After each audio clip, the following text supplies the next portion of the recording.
I got the divorce papers by email while I was still in the desert. 13 years of marriage ended with the click of a mouse, reduced to a few paragraphs in a PDF attachment. My name's Nathan.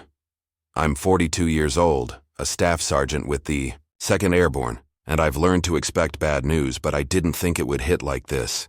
I'd been stationed in Kandahar for 4 months when Becky, my wife, finally decided she was through waiting for me to come home.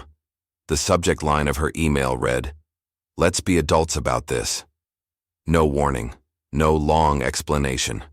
The whole message didn't even fill the preview window. She'd already filed. She'd already emptied our joint bank account. She'd already moved her new boyfriend, Jeremy, into our house back in Spokane. I read the email twice, my hands steady, but my mind racing.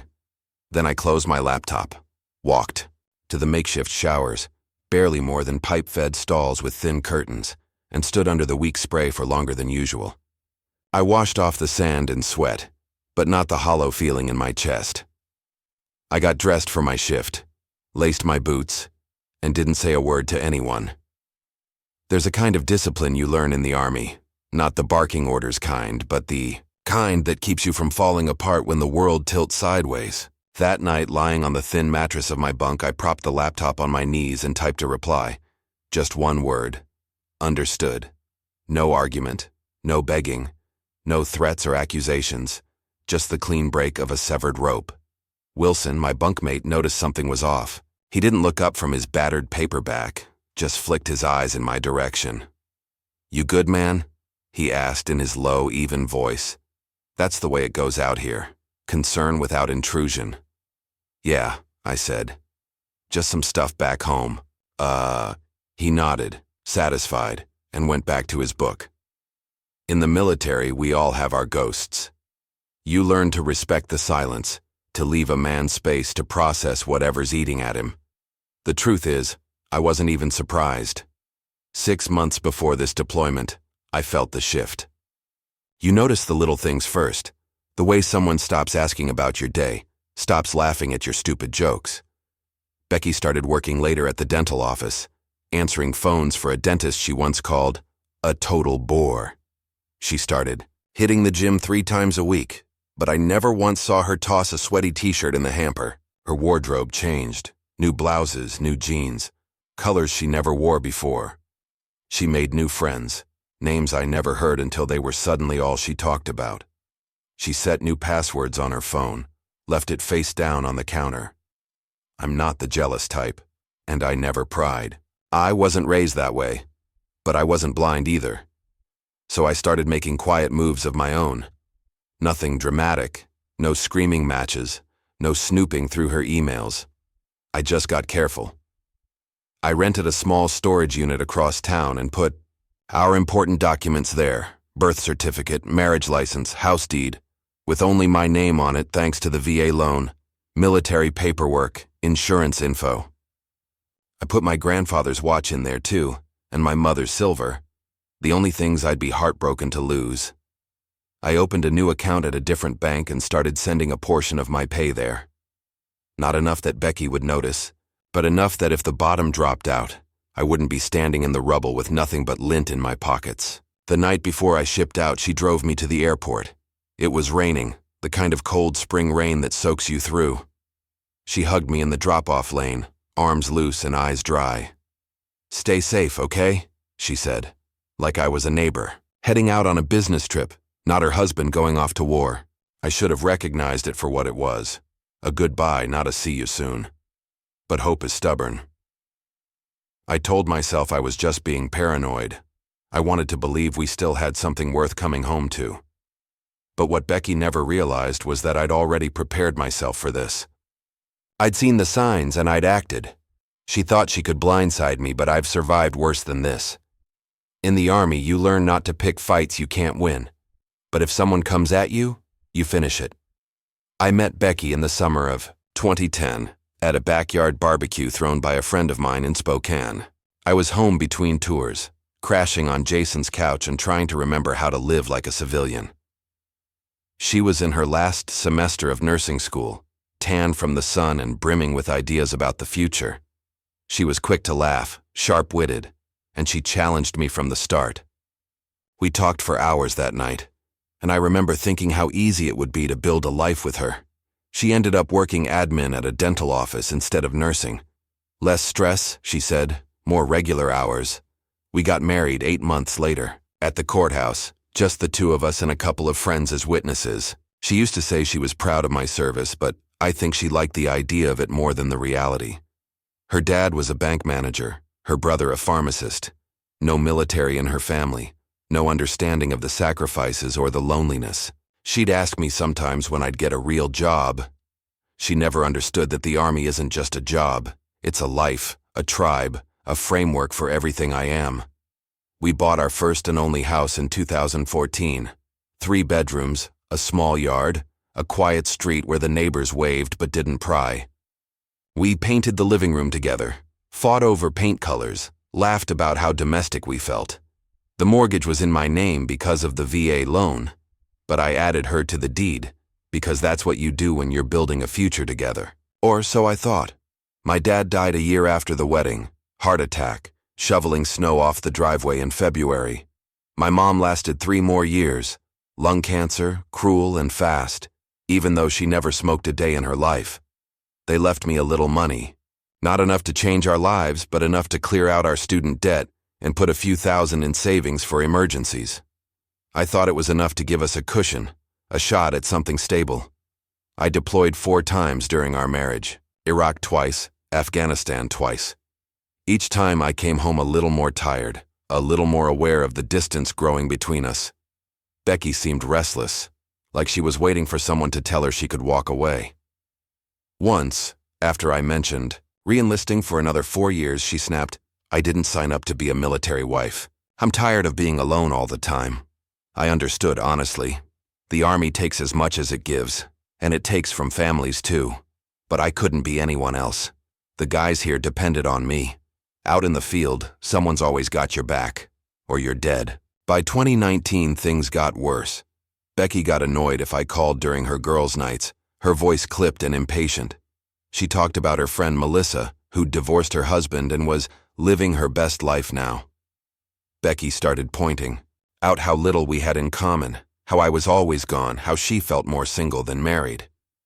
I suggested counseling, but she brushed it off. "We're fine.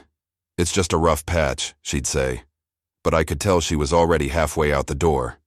The late nights at work multiplied, and her weekends away with friends I'd never met became routine. New clothes filled her closet. Her gym membership got used for selfies more than sweat.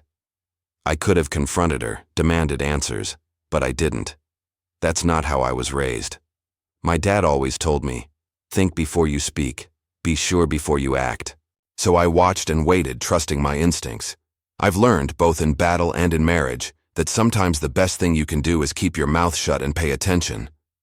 2 weeks after I got Becky's email, I was sitting in the mess hall over a tray of watery potatoes and some kind of meatloaf when my phone buzzed. It was a notification from the bank app. Another withdrawal. $88,500. Nearly everything we had left. I set my fork down and stared at my phone. Our joint account balance, $22.37. Just enough to buy a few gallons of gas and a cheap lunch. I sat there for a moment, the noise of the mess hall fading into the background. I thought about all the years, the sacrifices, the promises, and how easily it all dissolved the moment it became inconvenient. I thought about the house, the memories, the plans we made when we were still young and hopeful. And I realized that Becky had never really understood what commitment meant, not the way I did. For her, love was a feeling, something that faded when life got hard. For me, it was a choice, a discipline, the same way you choose to show up for your squad, even when you're bone-tired and scared. So I finished my dinner, wiped my hands on a napkin, and walked back to my bunk. I'd lost a marriage, but not my sense of who I am. Becky could keep the money, the house, even the new boyfriend. She couldn't take what mattered, my integrity, my resilience, my ability to adapt and survive. The Army taught me to expect betrayal, to plan for the worst, and to keep moving forward no matter what. And as I lay there, listening to the distant sounds of helicopters and the quiet breathing of the men around me, I knew I'd be okay. I'd been through hell before. This was just another battle, and I was already preparing for the next move. Our savings, $47,000, built up dollar by dollar over years of careful budgeting, skipped dinners out, and overtime shifts, gone. Just like that. Disappeared into the digital ether, transferred to an account whose number I didn't recognize, whose existence I'd never even imagined. The realization felt like a punch, no, a hollowing out, like the ground had been scooped from under me. Murphy, one of the guys from my unit, glanced over as I stared at my phone, thumb frozen on the account activity screen. "Bad news?"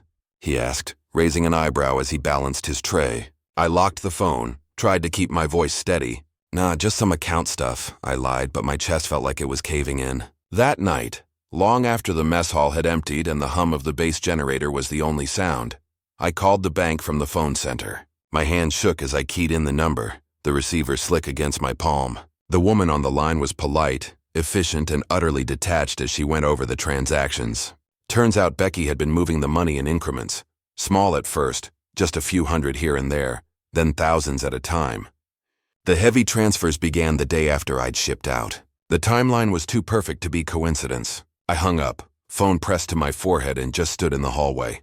All around me, guys video called their kids, wives, parents, smiling faces on tiny screens, laughter echoing down the corridor, normal life spinning on its axis while mine quietly flickered out.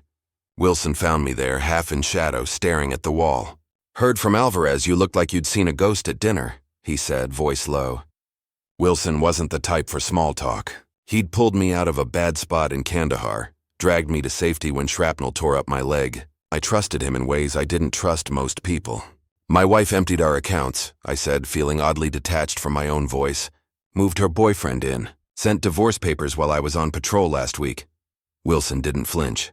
He didn't offer the standard, "Man, I'm sorry," or "That sucks." He just looked at me, steady and clear. "What's your plan?"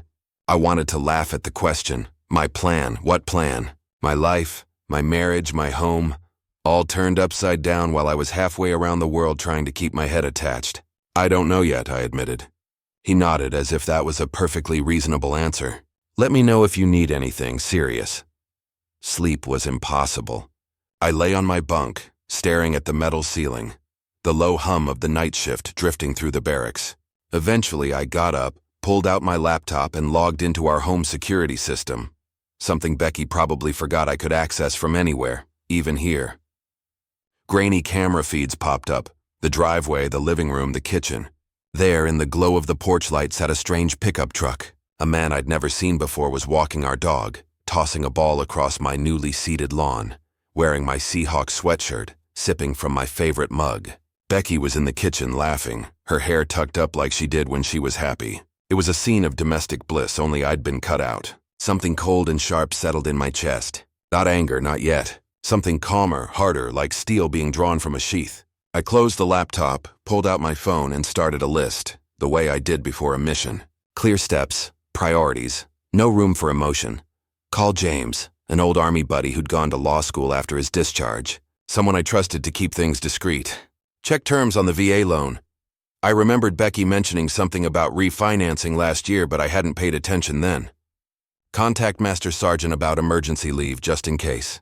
Review any recent paperwork Becky had sent me about the house. Double-check the security on my military pension and any other accounts.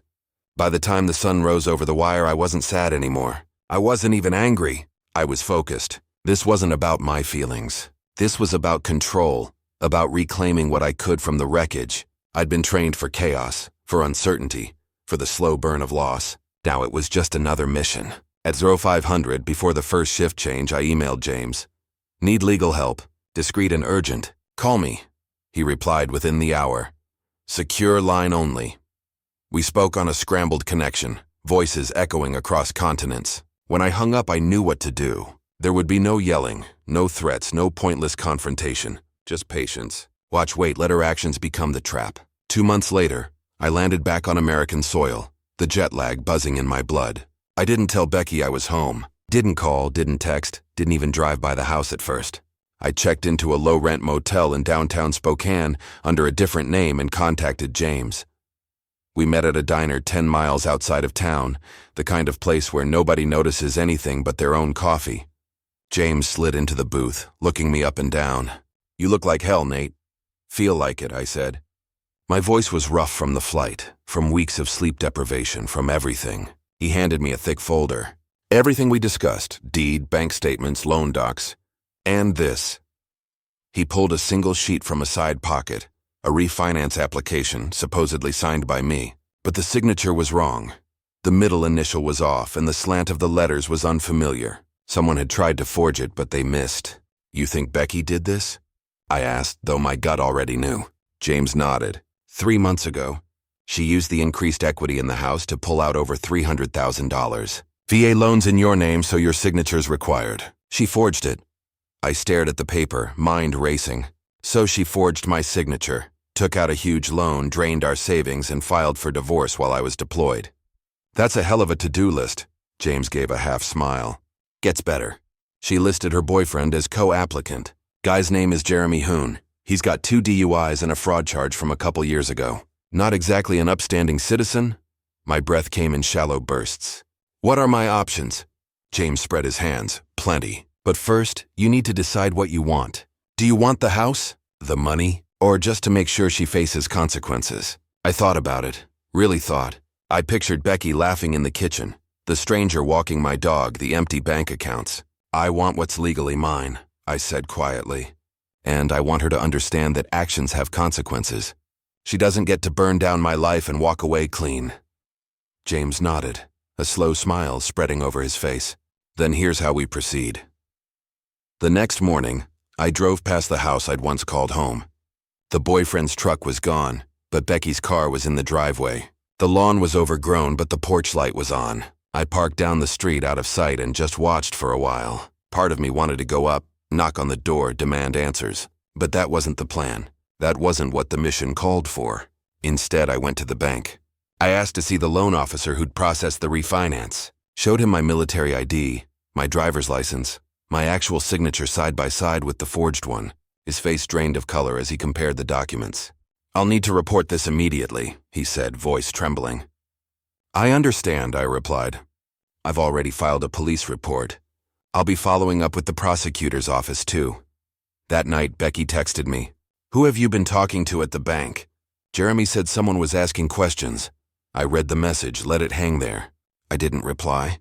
The next day, I went to the county clerk's office and filed paperwork contesting the fraudulent refinance. Registered a formal notice on the property. No changes could be made without my consent. I was methodical, relentless. Every document, every signature, every form filed with the same precision I'd use on a mission. 2 days later, Becky called.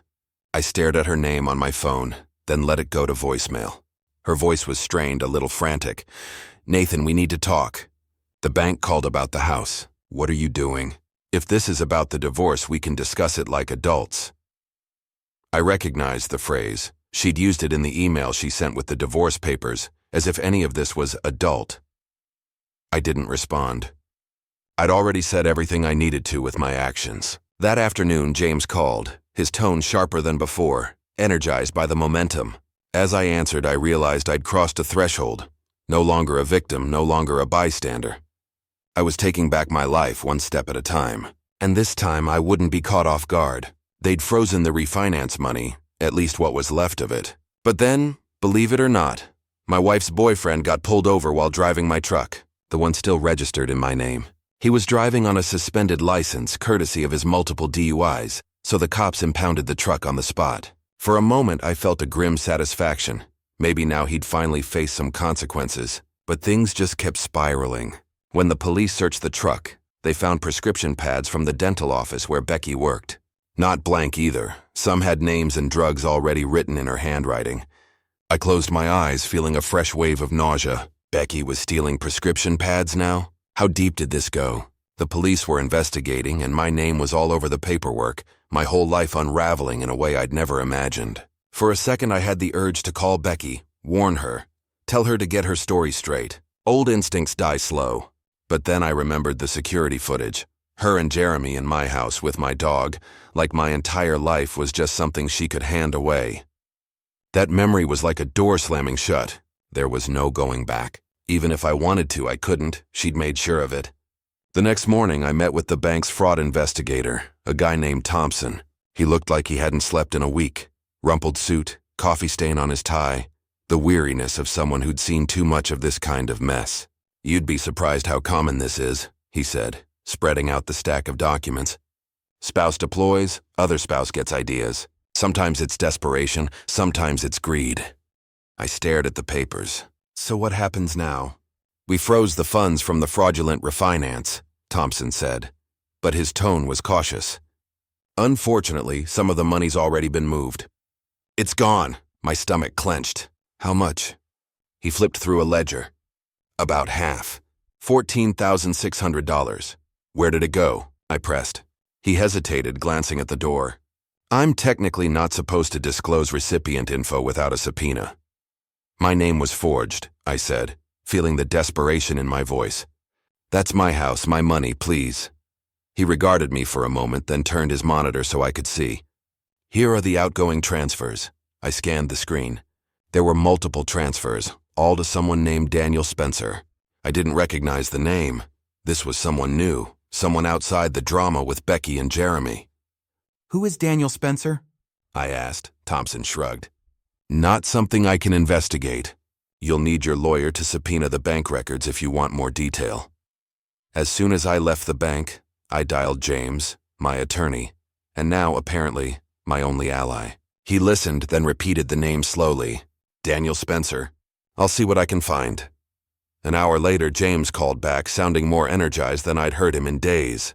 "Found him. Daniel Spencer's a real estate agent. His name's all over quick sales and cash deals on homes, especially properties in distress." I felt my heart pounding. "She was planning to sell our house," I said. The weight of it crashed into me, more than just betrayal. This was calculated. James's voice was grim. "That's what it looks like. The transfers, those are probably earnest money deposits. But here's the twist. Daniel Spencer has a history with Jeremy Ryan. They've worked together before. 3 deals in the past 2 years. I sat down hard on a park bench, the world spinning. So this isn't just Becky running off with some guy. This was planned, orchestrated. "Could be," James said. "I did some digging on Jeremy Ryan. He's got a pattern. Gets close to women whose husbands are deployed or going through a divorce. In each case, the woman's house is sold for way less than it's worth to one of Spencer's clients. Ryan gets a cut. Then he moves on to the next woman. I let that sink in. And Becky? Was she in on it or just caught up?" James sighed. "Hard to say. Maybe she's a victim, maybe she's a partner. Either way, you're not the first. I found 2 other military families with similar stories. Their homes gone, savings wiped out. It hit me harder than anything Becky had done. This was bigger than just our marriage falling apart. This was a scheme, a pattern, something that had probably destroyed more lives than mine. "What do we do now?" I asked quietly. "I've already contacted the FBI's Financial Crimes Division," James said. "This crosses state lines, involves military and VA loans. They're interested. I think you might finally get some justice. Not just for you, but for the others too." That night, I sat alone in my motel room, staring at the ceiling. It was strange, after all the anger, the betrayal, I just felt empty. Had Becky played me from the beginning, or did she just get swept up by someone like Jeremy? Did her guilt weigh on her, or was she already looking for the next opportunity? Maybe it didn't even matter anymore. The person I thought I knew was gone. My phone buzzed, Becky's name flashing on the screen. Her message was panicked. "Nathan, please call me. The bank says something about fraud and Jeremy got arrested in your truck. I don't understand what's happening." I stared at her words for a long time, thumb hovering over the reply. Finally, I typed, "Who is Daniel Spencer?" The typing bubbles flickered in and out. She was trying to figure out what to say, maybe what she could get away with. After a pause, she wrote, "I don't know what you're talking about." I didn't let up. 14,600 multiple transfers, house listing, 10 minutes of silence. Then, "It's not what you think." I turned off my phone and tried to sleep, but my brain wouldn't let me rest. Every memory twisted and soured. Holidays, anniversaries, the last hug before my deployment. None of it meant what I thought it did. The next morning, James called with news that for the first time in months felt like something close to hope. "The FBI wants to meet. You're not the first victim, but your case might be the one that finally breaks this open. They've been watching Ryan and Spencer for months." For the first time since Becky's email about the divorce, I felt a flicker of satisfaction. Not because my marriage was over, I'd already mourned that loss, but because maybe, just maybe, the people who did this wouldn't get away with it again.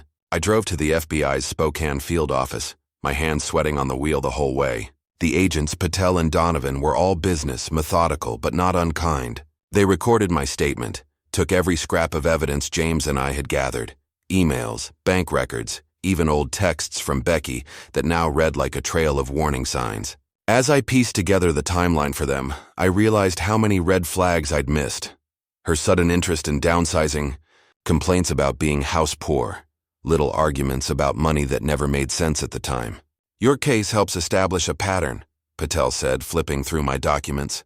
It shows intent, organization. That moves this into conspiracy territory, not just isolated fraud. Donovan nodded. What about Becky? I asked, my voice barely above a whisper. Is she in trouble? The agents exchanged a look. We're still determining her level of involvement, Donovan said. Did she ever mention financial stress? Being pressured to sell? I thought back. How she'd complained about how tight things were. How insistent she'd become about selling the house, even though my salary easily covered all the bills. I remembered the way she'd started bringing up the idea about 6 months ago, right around the time she met Jeremy. That's when it started, I said. About 6 months ago. She said we were house poor, wanted to downsize. I didn't see the need, Patel made a note. That fits the pattern. Thank you for your help. You may have just saved someone else from going through the same thing. As I left the field office, I felt a strange sense of relief, like I'd finally stepped out of a long, dark tunnel. The marriage was over, my trust shattered. But the truth was finally coming to light, and for the first time in a long while, I felt like I could breathe again. It all began in those uncertain months when she must have first crossed paths with Jeremy. Thinking back, it's hard not to see the signs now. The calls that grew less frequent, the way her voice tightened when I asked about money back home.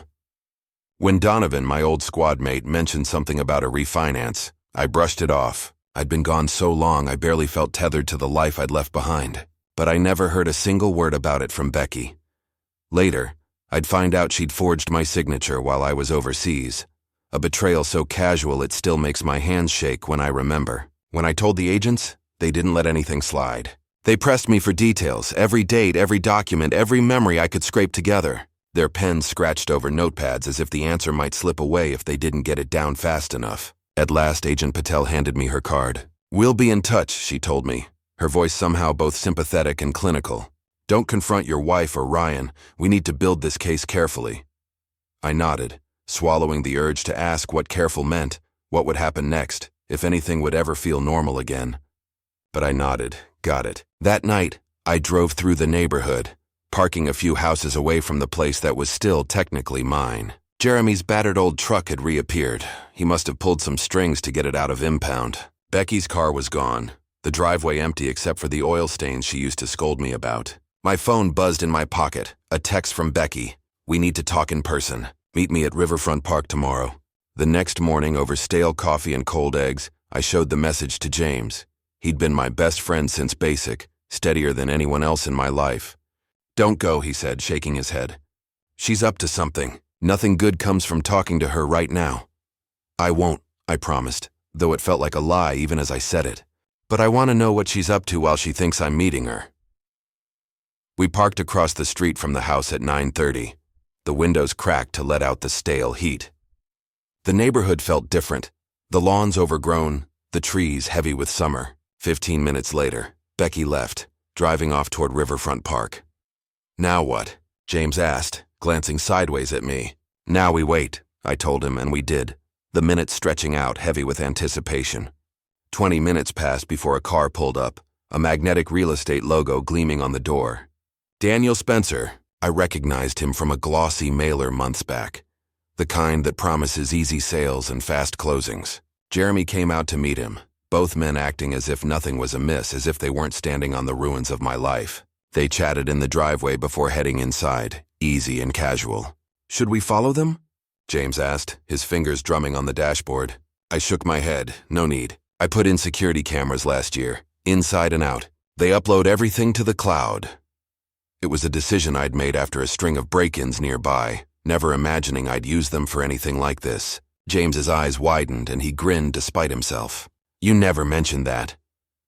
Didn't come up, I replied, pulling out my phone and opening the security app. The feed was crisp, clear. Spencer and Jeremy in the living room, Spencer snapping photos while Jeremy pointed out features with the confidence of someone who thought he owned the place. I turned up the volume, the phone speaker crackling. Should list by the end of the week, Spencer was saying. I've already got a buyer, cash offer as usual. How much? Jeremy asked, trying to sound casual, but his voice trembled just a bit. $420. We list at $470, they offer $420, everybody's happy. What about the husband? Jeremy asked. Spencer waved him off, almost laughing. Military guys are all the same. They make noise, but they've got deployments, responsibilities. He'll take a settlement to make it go away. His words stung, how easily I'd become an obstacle to be brushed aside. I looked at James. You getting this? He was already recording the screen on his phone, eyes shining with grim satisfaction. I forwarded a link to Patel, happening now. Half an hour later, the quiet street transformed. FBI vehicles rolled in, blue lights flashing in the morning sun. I watched from down the block as agents swept into the house, leading Spencer and Jeremy out in handcuffs. Neighbors peeked from behind curtains, the whole neighborhood witnessing the collapse of the lie. My phone rang. Patel. We got them on tape discussing the fraud, she said, her tone brisk but almost triumphant. Conspiracy, wire fraud, attempting to sell property under false pretenses. We'll need a formal statement from you. Of course, I replied, my voice strangely steady, as if this were happening to someone else. And Mr. Briggs, your wife just arrived at the scene. She's distressed. I looked down the block. Becky stood on our lawn, hands covering her mouth, watching as agents moved boxes of documents out of the house we'd once picked together, room by room. All those years, birthdays, anniversaries, arguments, laughter, shrinking to a tableau of shock and regret. What happens to her? I asked quietly. That depends, Patel said, on what she knew and on what you want. I watched Becky for a long time, remembering the woman I'd married, the years we'd built something together, before everything cracked and crumbled. 13 years, good years at first. I thought about forgiveness, about justice, about the difference between the two. I just want what's right, I said at last, unsure if I even knew what that was anymore. The federal case moved fast after that. Jeremy and Spencer turned on each other, desperate to save themselves, their stories shifting with each new interrogation. More names surfaced, revealing a web of deceit that stretched across 3 states, all targeting military families, men and women who'd left home trusting their loved ones to keep things safe, never imagining they'd return to betrayal. Becky claimed ignorance of the bigger scheme. She said Jeremy convinced her I was hiding money, planning to abandon her with nothing. She insisted the refinance was his idea, that she just went along with it, too scared, too tired to question him. Maybe she was telling the truth. Maybe she wasn't. That's the trouble with betrayal, you never know where the lies begin and end. In the end, Becky agreed to a settlement. Full restitution, surrender of all claims to the house and my pension, and a signed confession about the forgery. In return, I didn't press charges. It wasn't forgiveness, but it was something like closure. A line drawn under everything we'd been. The divorce was finalized 6 months after that first email from Kandahar, the one that started it all. No fault, no accusations, just a clean break, as clean as these things ever get. On the day I signed the last piece of paperwork, Patel called. Jeremy Ryan was sentenced today. 8 years for fraud, conspiracy, identity theft. Spencer got 12. Thought you'd want to know. Thank you, I said, feeling nothing and everything at once. There's something else, she added. We found evidence they did this to 11 other military families. Your case helped us connect it all. Those families might get their money back because of you. After we hung up, I sat on my porch as the sun slipped below the horizon, the sky bleeding orange and purple. I thought about those other families, men and women who'd sacrificed years apart, believing their love and trust would hold, only to come home to find everything gone. I never set out to be the one who brought down Jeremy and Spencer. All I wanted was what was mine, but sometimes, life pulls you into battles you never meant to fight and you do what you have to do. My phone buzzed one last time. A text from Becky. I never meant for things to end this way. I read it twice, searching for something. Regret, anger, hope. But in the end, I didn't answer. Some things can't be fixed with words. A year later, I sold the house. I couldn't stand the echo of memories in those rooms. The laughter that turned to silence. The trust that rotted into suspicion. The walls were soaked in betrayal. Every corner a reminder of what I'd lost. I used the money to buy a cabin outside Missoula, Montana. A place with 2 bedrooms, 10 acres, a creek that sang in the spring, and no neighbors for miles. The solitude was a balm, a chance to start over somewhere the past couldn't reach me. I took early retirement from the Army. After 20 years, I'd given enough of my time, my trust, my heart. Sometimes I sit on the porch in the evening, watching the light fade over the fields, the sky wider and more forgiving than any I've known. I think about the families who might get justice, about the ways people break and the ways they heal. I don't know if I'll ever trust again, but out here with the wind in the trees and the creek singing to itself, I can almost believe in new beginnings. I got a dog, a German Shepherd named Scout. Loyal, smart, a good companion for long, quiet days. He'd always be there at my side, his steady presence a comfort in a world that felt increasingly unstable. To keep myself occupied, I picked up carpentry jobs around town. Nothing elaborate, just fixing fences, building shelves, mending porches. It was honest work, the kind that left my hands sore and my muscles tired in a way that helped me sleep at night. The money was modest, but between that and my military pension I could scrape by. It wasn't the life I'd imagined, but it was one I could manage. Sometimes in the evenings after Scout and I finished our walks, I'd think about Becky. I'd wonder if she was happy, if she ever missed our old life. James had told me he'd heard she'd gone back to her hometown in Oregon, working at another dental office, trying to start over. I pictured her there, maybe making small talk with patients, settling into a new apartment, building new routines without me. I surprised myself when I realized I didn't hate her anymore. The anger had faded, replaced by a kind of numb acceptance. She'd made her choices. I had to live with the consequences. That was all. "Vehicle's good," I told James when he called. But what he said next made my stomach drop. He'd found some things in the truck. Prescription pads from Becky's dental office. Not blank either. My mind raced with the implications. If she'd been stealing them, this was more than just a bad breakup or some personal drama. It was criminal. I closed my eyes, feeling the weight of old loyalties tug at me. Part of me wanted to protect her, to call and warn her before things spiraled further. But then I remembered the security footage, the look on her face as she packed her things, the way she'd walked out on Scout and me without a backward glance. My house, my dog, my life discarded like they meant nothing. Whatever road I was on now, there was no turning back. I didn't even want to. The next morning I met with the bank fraud investigator, Thompson. He looked like he hadn't slept in days, his tie stained with coffee and his eyes rimmed with exhaustion. "Happens more than you'd think," he said, spreading papers across his cluttered desk. "Spouse deploys, other spouse sees an opportunity. It's a sad pattern." I tried to keep my voice steady. "What happens now?" "We froze the funds from the fraudulent refinance, but there's a catch. Some of the money's already moved." My heart pounded. "How much?" "About half. $14,600. I leaned forward, feeling a knot form in my gut. "Where'd it go?" Thompson hesitated, glancing at the door. "I'm not really supposed to share that info." "Privacy laws and all?" I stared him down. "It's my house. My name's forged. My money's gone." He relented, swiveling his computer screen toward me. "These are the transfers out of the refinance account." I scanned the list of transactions, each one a fresh wound. Multiple transfers to someone named Daniel Spencer. The name meant nothing to me. He wasn't Jeremy, and I was sure I'd never met him. But the regularity of the payments told a story. This wasn't random. "Who's Daniel Spencer?" I asked. Thompson shrugged. "Not my department. You'll want your lawyer to subpoena the records for more details." I left the bank feeling worse than when I went in. I called James as soon as I got to the parking lot. "Daniel Spencer?" He echoed. "Give me a minute. I'll see what I can dig up." An hour later, my phone buzzed. "Got it," James said. "Daniel Spencer's a real estate agent.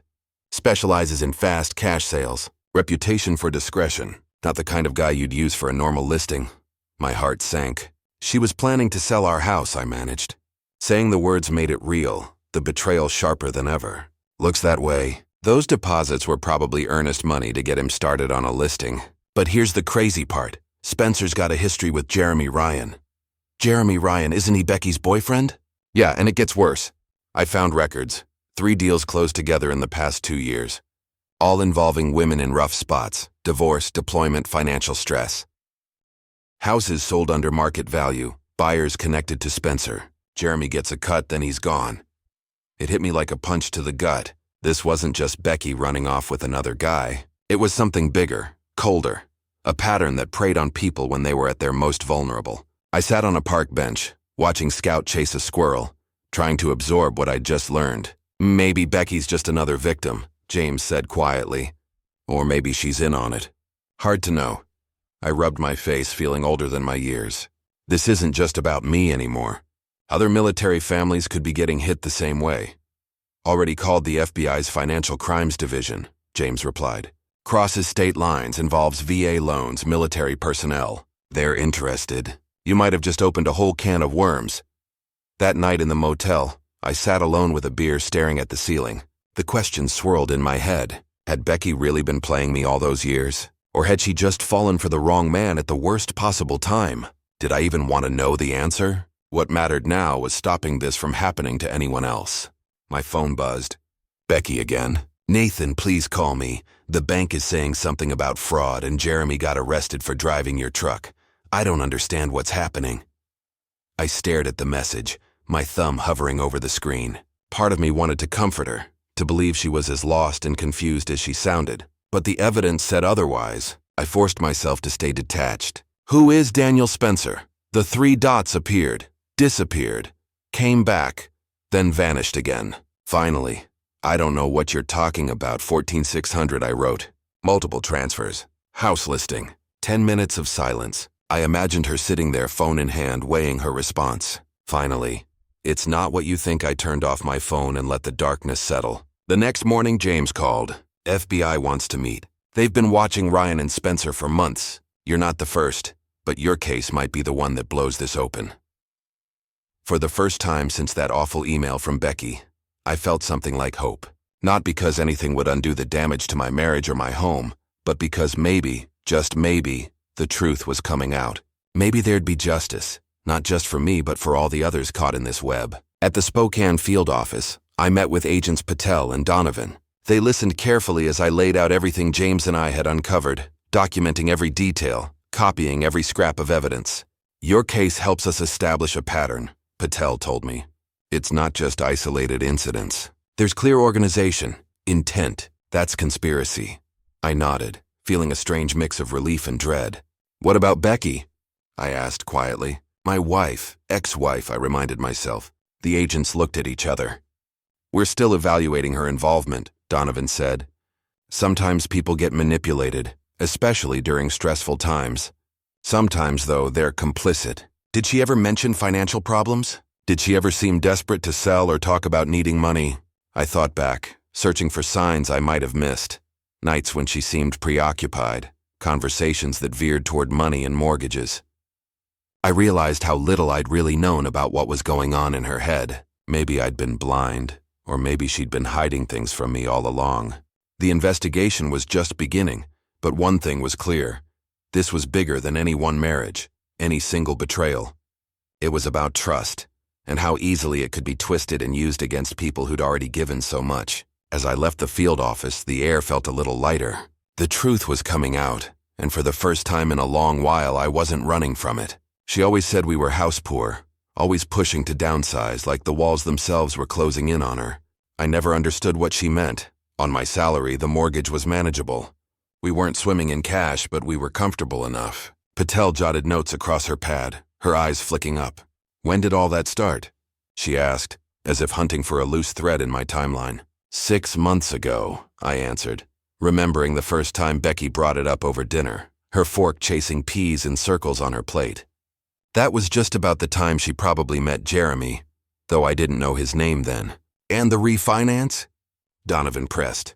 She never said a word to me, I said, the bitterness catching in my throat. She forged my signature while I was deployed. They kept digging, their questions coming one after another, writing everything down. I felt like a puzzle they were piecing together, but the picture was ugly and familiar. When they finally finished, Patel handed me her card, her grip firm. We'll be in touch, she said. Don't confront your wife or Jeremy Ryan. We need to build the case carefully. I nodded, swallowing the urge to ask what would happen if I did. I just wanted the truth to come out, whatever it cost. That evening I drove slow through our neighborhood, past rows of tidy lawns and porches. I parked a block away, engine ticking as it cooled. Jeremy's battered truck was back in our driveway, out of impound. I wondered if he even knew how to change the oil, or if he just rode the thing into the ground. Becky's car was gone. My phone buzzed, a text from her. "We need to talk in person. Meet me at Riverfront Park tomorrow."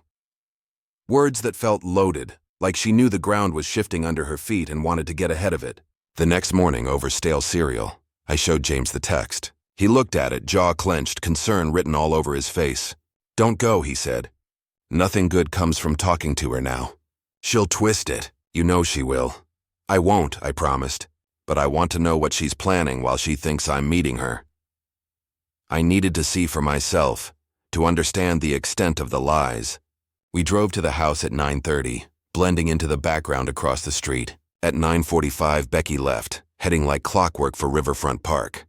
I felt a strange detachment, watching her slip away, like I was just another neighbor peering out their window. "Now what?" James asked, tapping his fingers on the dash. "Now we wait." I kept my eyes on the driveway, heart pounding. 20 minutes later, a white car rolled up, the logo of a local real estate firm stenciled on the side. "Daniel Spencer." Jeremy hopped out of his truck to meet him, his posture casual like he belonged there. They talked for a bit in the driveway, then let themselves inside, laughing about something I couldn't hear. "Should we follow?" James asked, tension in his voice. I shook my head. "Don't need to. I put in security cameras last year, inside and out. Everything uploads to the cloud automatically. I'd insisted on it before my last deployment, thinking only of break-ins and porch pirates, not betrayal from within." James grinned, a little impressed. "You never mentioned that." "Never came up," I said, flipping open the security app. The feed popped up crystal clear. There they were, Spencer and Jeremy, moving through the living room, Spencer snapping photos, Jeremy gesturing at features like he owned the place.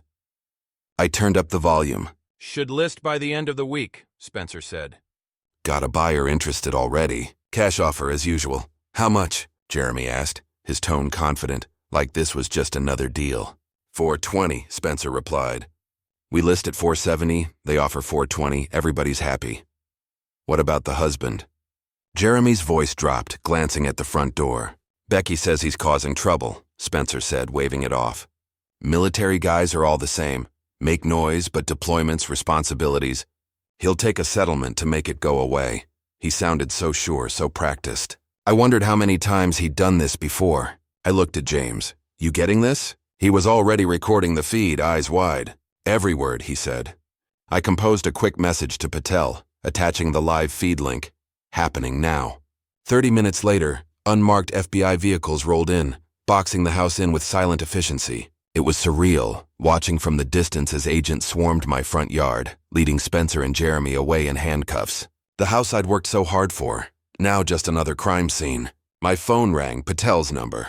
"We got them on tape discussing the fraud scheme," she said. "Conspiracy, wire fraud, attempted sale of property under false pretenses. We'll need you to come in for a formal statement." Of course, I managed. My hands were shaking and I hadn't realized it. "And Mr. Briggs, your wife just arrived at the scene. She's distressed."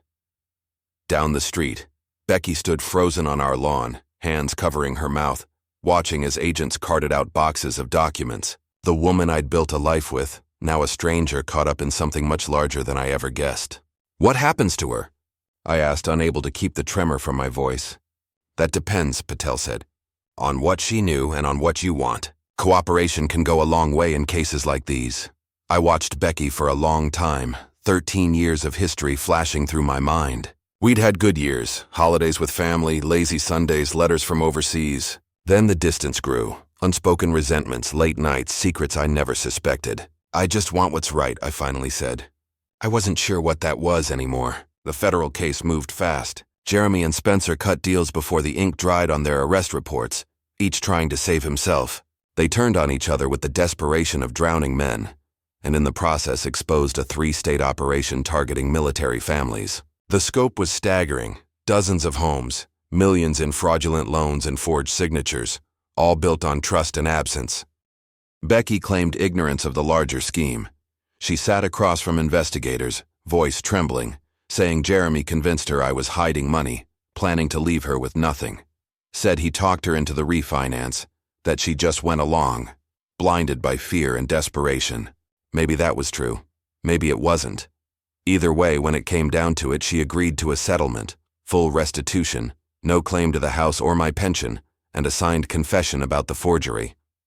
In exchange, I agreed not to press charges. The divorce went through 6 months after that email from Kandahar that started it all. No fault, clean break, as clean as one could be after all this. On the day the last paperwork processed, Agent Patel called. Jeremy Ryan was sentenced today.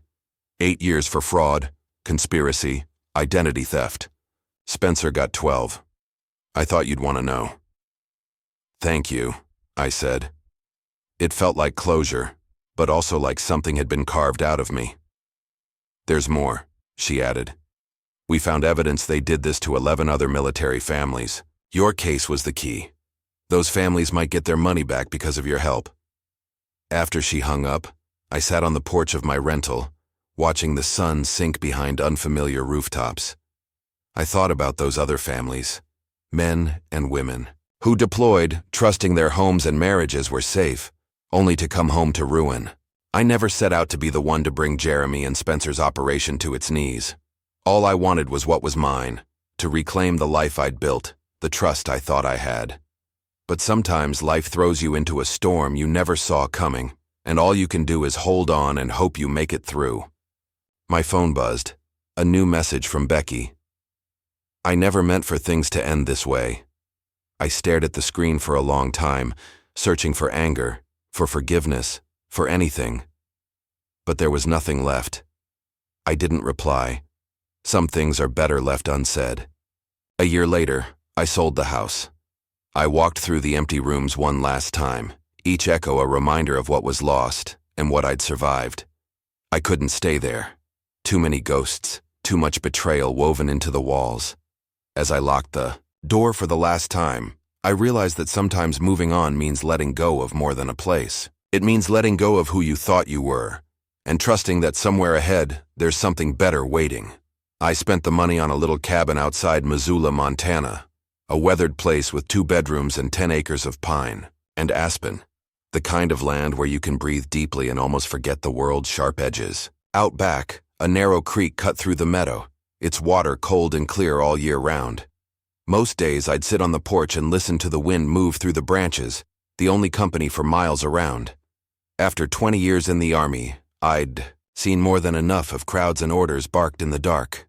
I took early retirement, convinced I'd earned some peace. I'd given enough, more than enough some days.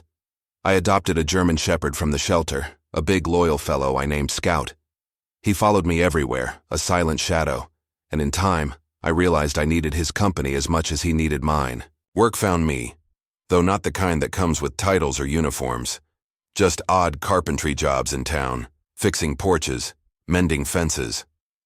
It wasn't glamorous, but it kept my hands busy, left me tired in a way that let me sleep at night. The money filled the gaps my pension left behind, and the routine gave me something to build, something that was mine from start to finish. Each project, no matter how small, felt like a way to reclaim part of myself I'd lost along the way.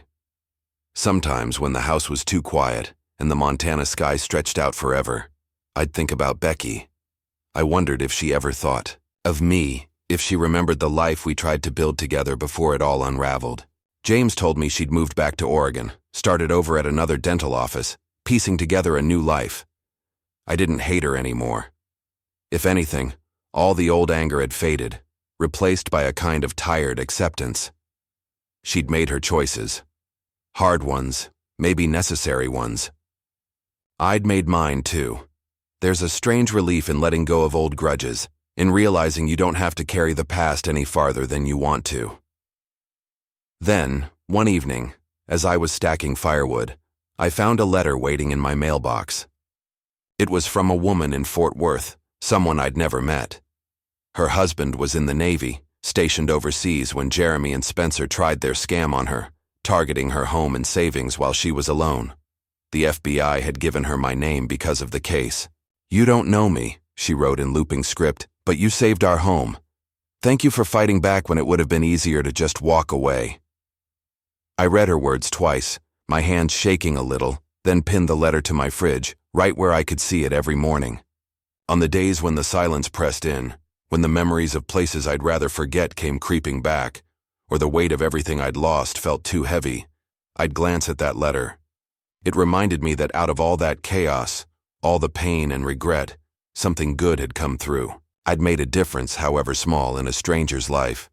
Sometimes that's what you need to hold on to when the rest doesn't make sense. Last I heard, Jeremy was still locked up. Spencer, too. The court saw what they'd done, and for once, the system worked the way it was supposed to. There's a kind of justice in that, though it never quite feels like enough to balance the scales. Maybe it never does. As for me, I'm still here, learning to live in the quiet. Each day is much like the last. Scout at my side, the sun rising over the trees, my hands shaping wood and hammering nails. I'm building something new, piece by piece.